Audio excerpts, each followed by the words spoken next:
What the? We got two crazy business stories that even after you hear them, you won't even believe that they're true. These business stories are so crazy that they belong in a scene from a movie. We were doing $100,000 plus a month previously, and it was consistent for us. And this was a few years ago. We had just started making a little money. And when that happened, month after month, we're not making money. We had a buddy, and he was a real expert, and we had this idea like, yo, you gonna run our online marketing and we gonna make a lot of money. You gonna make a lot of money as well doing it for us.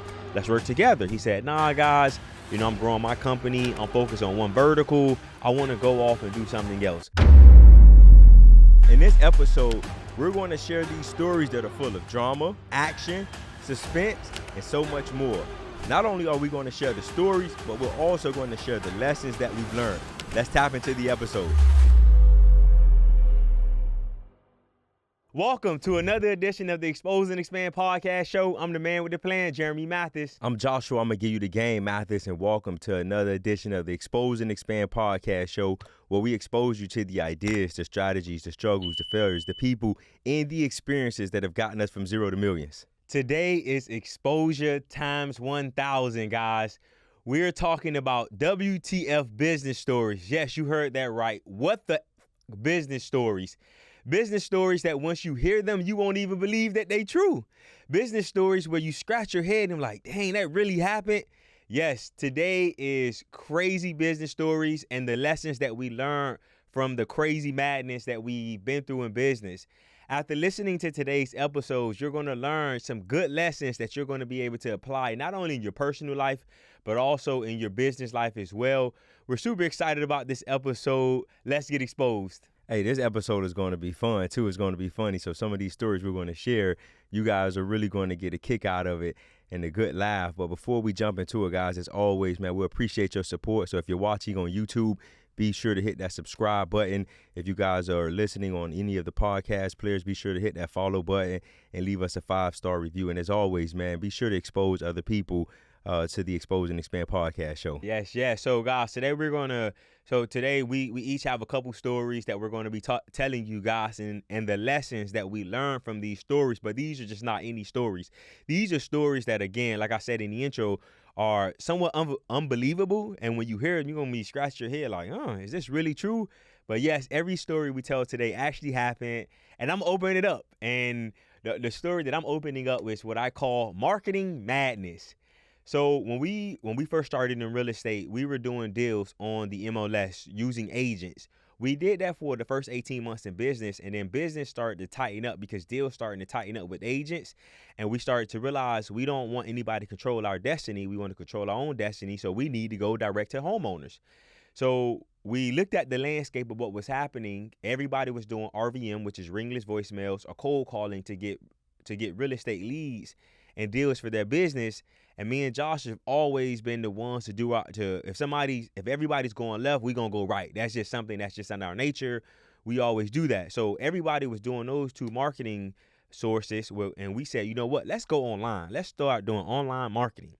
We had a buddy who was a magician at doing online marketing. He was a real expert. And we had this idea like, yo, you're going to run our online marketing. We're going to make a lot of money. You're going to make a lot of money as well doing it for us. Let's work together. He said, nah, guys, I'm growing my company. I'm focused on one vertical. I want to go off and do something else. But I got a guy who can work on this full time for you guys, because that's what you guys are going to need. Somebody who can work on this full time and who can focus on this and help you guys grow. So he introduced us to the guy who started doing our marketing. We just going to call him Sam. So Sam is, in order to do good online marketing, you have to understand the business that you're marketing for. So if you're a plumbing company, you got to understand plumbing. If you're doing marketing for electrical company, you got to understand electrical. This guy was doing marketing for us. We're a real estate investment firm that's looking to buy homes from distressed sellers. So we taught him the business so that he can become better and help us do the marketing that we needed to do. And we were off. We were off to the races. We were doing really, really well. This guy was generating great leads for us. We were averaging $100,000 a month in revenue from the leads that he was generating for us. We were only spending about $5,000 to $7,000, and we would pay him per deal. And after everything was said and done, after we paid him, after we paid marketing, we were pocketing like what 80, 90, no, about 70 to $80,000 a month. So we doing well, he's doing well, and when we started doing well, other people start asking us, "What are you guys doing for marketing?" We told them we was doing online marketing. So with that, they asked us, "Hey man, can you guys start doing it for us?" Me and Josh being entrepreneurial, we said yes. So we started a company and we started doing marketing for other real estate investors across the country.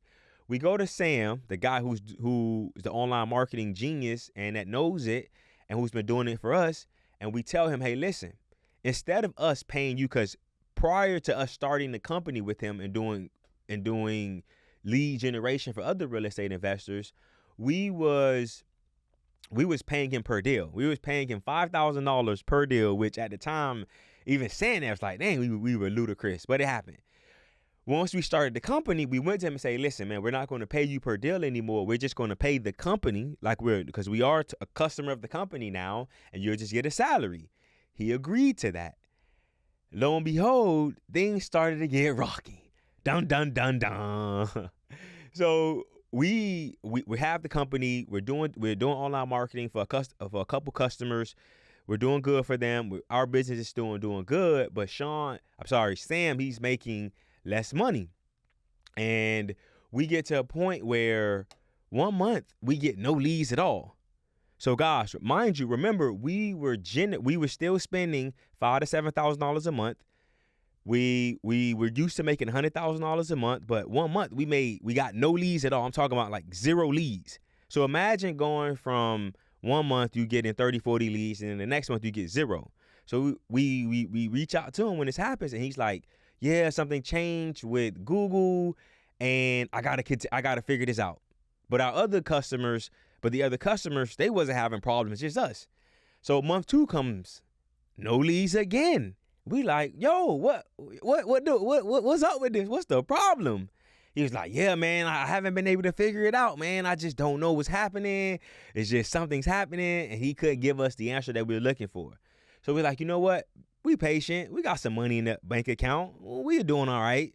Month 3 comes around. Again, no leads. So guys, for 90 days, we got 0 leads, like literally 0. Not 1, not 2, 0 leads for 90 days straight. When previously, the last couple of months, we had got multiple leads. We were bringing in $100,000. And then we got to a point going into month 4, we told him, "Listen, bro, if you don't get this figured out, we're going to go in a different direction. We cannot continue to operate our business like this." As soon as we had that conversation, the next day we magically get leads. So we scratching our head like, "Oh, he figured it out." But God always has a ram in the bush. God always provide for your boys. What happened was the second lead that we got after we wasn't getting leads for those 3 months, they called us. They said, "Hey man, I'm under contract with this company, and I don't like them. Something's weird, something's off, something's not right, and I need help getting out of this contract." I'm like, "Okay, send me the contract. I'll take a look at it." I get the contract, and the guy, Sam, his company was on the contract as the buyer. And you know when like in the movie, you look at it when you're looking at a movie, and the answer is right in front of the person, you like, dummy, it's right there. Like, that was me in the moment. I saw that, I'm like, it's no way this is happening, that this guy, the same company that we were paying per deal that we closed was on the contract. So I'm like, nah, this can't be true. So I go to Sunbiz. Sunbiz is where you can look up people's corporation to see who own it. I go on sunbiz.org and I look up the name because I just could not believe it. And I see Sam's name right there. I'm like, nah, this can't be true. I call Josh. I say, "Josh, you think this is?" Josh was like, "Nah, bro, nah." The dude that introduced us, we called him, the dude that introduced us to Sam, we called him. It's like, "Hey, Sam's company's name is XYZ LLC, right?" He was like, "Yeah." I say, "Wow." So I called the person back that called me originally, the lead, and I said, "Hey, when is this guy coming back to the house?" "He's going to be here in 30 minutes. Luckily for us, we had a great friend. Shout out to my dog, Mo. We called Mo. I said, Mo, bro, I need a huge favor. I need you to go to this property and take a look at this, and I need you to see if this guy shows up. So we described the guy. Hey, man, he's 6'3". He has this kind of car. It has this kind of tents, this kind of rims. If you see this guy, let us know. So Mo goes to the property. He's sitting there for 15 minutes. He calls us. Hey, man, nobody showed up. I say, bro, just stay for another 5. 5 minutes go by. Guy still hasn't shown up. So Mo's like, man, listen, I'm about to leave. I say, Mo, please, bro, I just need to know. 5 more minutes go by. He called me. He say, dude, you will not believe this. I say, what happened? The same person that you described, 6'3", about 240, this kind of car, he's here at the property. I said, you lying. He sent us videos and pictures, and we learned that the guy who had been doing marketing with us, he essentially stole all of our marketing dollars, and he was doing deals on the side, and we didn't know about it. And the way that we look at this was he essentially stole $300,000 from us because, again, we were bringing in, on average, about $100,000 per month. And remember, for 3 months, we had no leads. So we equated this to him stealing $300,000 from us. When we call the guy, plus the marketing spend. Yeah, plus the marketing spend. So you talk about $330,000 that he stole from us. We call the guy, we confront him, and he, oh no, I wasn't stealing the leads, et cetera, et cetera. And we go back and forth with the guy, and then you say, you know what? We said, you know what? Don't even worry about it. We do more research, and guys, the story gets better. We do more research, and we found out that this guy has set up a whole different company where he was generating leads to a site using our marketing spend. He also used the same pictures that we had on our website that we paid for, that we got testimonies for. He took our testimonials, he took our pictures and put them on his website. And that's the end of the story. Obviously, we cut ties with the guys, and we've never spoken with him since. So great job on sharing the story and breaking it down. So I want to just give some clarifications there. Number one, shout out to Germ, because it was Germ's idea for us to do online marketing. I didn't want to do online marketing. Like Germ said, everyone else in the industry was doing RVM, cold calling, and soon to start text messaging, and that's the route I wanted to take. And Germ was adamant. He was like, man, we got to do something different. So shout out to Germ for making it happen. But as Germ mentioned in the story, when we found out that this guy was essentially stealing leads and doing the same business as us, the hood in me wanted to respond another way. But at the time, I'm still a parent, but I have kids, and I got to be cautious of the decisions I had to make, because like Germ said, essentially we were doing $100,000 plus a month previously, and it was consistent for us. And this was a few years ago. We had just started making a little money, and when that happened, month after month, we're not making money. And I come to Germ and I'm like, yo, if this don't change, we got to scrap it and we got to go in a different direction.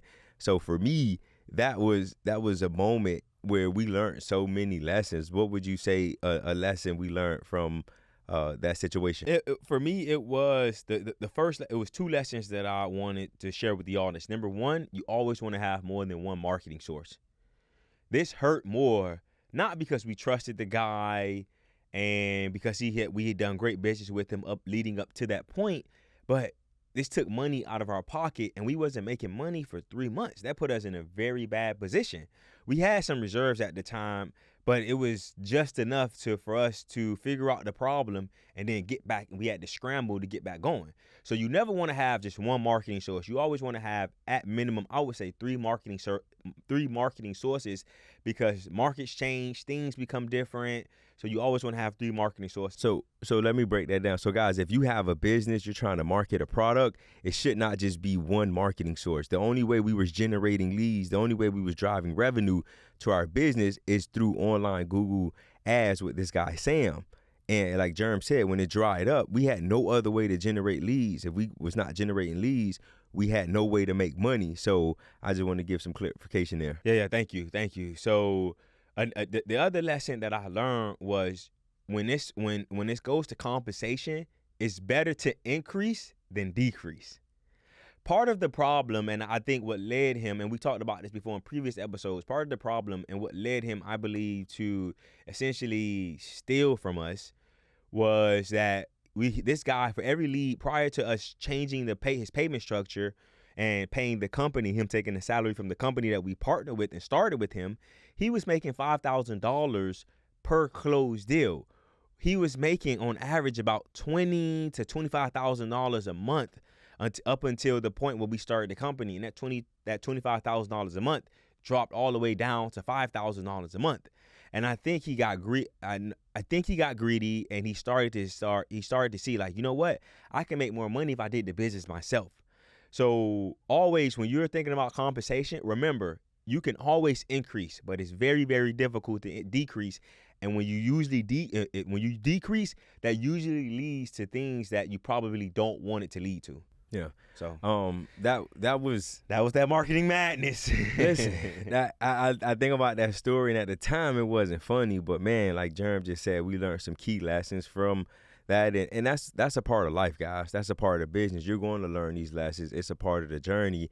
And again, it has helped us become better entrepreneurs and business owners. Now we know for everything we do, we have multiple lead sources and some other things. Now, another WTF story that I want to share it's in regards to a wholesale deal that we did a few years ago. So if you guys don't know, we wholesale real estate, we fix and flip houses, we buy rentals, we have a full real estate investment firm. And when it comes to wholesaling houses, for you guys that don't know what that means, is essentially us selling the paper. We're middlemaning the deal. We're getting the property under contract at a discounted price and selling it to an investor who's going to either fix and flip and rent it. So now I want to share the story with you guys. So we had a house here in the South Florida area. It was a lead that called in on our website. Like Jerm said, we do online advertising for our business. The lead calls in and the guy says, hey, I want to sell my property. So our sales guy takes the address, looks it up, and he's getting to the conversation, building rapport with the guy, just taking him through our sales process. And the guy my sales guy saw what the house was worth. So the property was worth about, at the time, it was worth about $1.5 million once it was renovated. The seller of the property gave our sales guy a magic number. He said, if you could give me $750,000 for this property, this deal is yours. So I see our sales guy jumping up and down, hollering. Not hollering, but you can see his excitement. And we go over and we say, hey, what's going on? He was like, hey, dude, look at this house. He puts the seller on. The seller's still talking. He mutes the phone. And he's showing Jerm and I the numbers. It's worth 1.5. The guy only wants 750. He said that the house doesn't need much renovation. So for us, we started doing the numbers in our head. Well, it needs, based off what he's telling us, it needed about $200,000 to $300,000 worth of work. That means we can sell it to an end buyer at this price, and we instantly saw a 6-figure profit in our head from a wholesale deal. So we got excited. So my sales guy locks the deal up, and once we lock up any wholesale deal, we want to get pictures of the property. So the seller of the property, I don't think he had a phone or something where he couldn't get us detailed pictures. So we called one of our friends. Shout out to Paul. Paul goes, because the house was maybe an hour south from my office, and my friend Paul, he lived in the neighborhood. So he was like, yeah, man, I could go take pictures for you guys. So Paul goes to the property. He takes pictures, very detailed pictures of the property. He sends it over to us, and I'm like, we look at the pictures, and we're like, man, this is not that big of a rehab. We send that deal out to our cash buyers list. We had several buyers that reached out to us and that was interested in this deal. So this is within a 48-hour time span. We locked the property up with the seller. We sent it out to our buyers, and within 48 hours, we're scheduling a showing so our buyers can go and see the property. So when we had the showing, we sent maybe like 4 or 5 buyers to the property, and instantly we started getting offers. Hey, I'll offer this. Hey, I'll offer that. And we ended up accepting an offer that would net us $75,000. So the offer we accepted, we was scheduled to make $75,000 net profit on this deal. So we locked it up with that end buyer. They sent escrow, and boom, closing, and it's about 2 to 2.5 weeks. So as we're getting ready to go to closing, that's when the red flags started to appear. So when our buddy Paul went back to the house, because we needed to take a picture of something that the buyer missed, and he was saying that, hey man, there's a realtor here at the property. you guys want to check this out? So we call the seller and we say, hey, my our partner said there is a realtor there at the house. Is there anything you need to share with us? And the guy was like, hey, man, you don't have anything to worry about. So we look on the MLS and we see that the property's listed on the MLS.